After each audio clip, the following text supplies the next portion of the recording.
Para sa akin ha. Para kasi sa akin, honestly speaking, gold. Okay? Kung kasi ang marami mga Pilipino na sakto lang.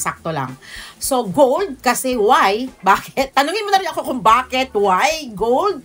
Kasi unang-una madali siyang isalya, madali siyang ibenta, and madaling mag-appreciate yung gold. Halos now, ang trending ngayon sa gold, halos every month tumataas. So, pag nag-invest ka ng 100,000, biglang magiging 101, 102, pataas ng pataas. And then magiging 150 na agad, 'di ba? And yung gold kasi madalang i-appraise. Kahit ordinaryong tao lang, pwedeng i-appraise, pwede niyang ibenta sa kapitbahay niya, pwede niyang ibenta sa pawn shop, or sa mga kaibigan, pwedeng ibenta kasi gold na-appraise ng ordinaryong tao. Ang diamond kasi, kaya nahihirapang i-appraise yung iba. So kung halimbawa, bumili ka ng diamond, ibibenta mo sa kaibigan mo, ay, hindi ako marunong ito. Pag ipina-appraise sa pawn shop, hindi din marunong. So medyo nahihirapan kasi limited lang kasi yung nag-a-appraise talaga ng diamond. Kasi ang pag-aaral ng diamond, hindi lang sa Pilipinas, sa ibang bansa talaga yan.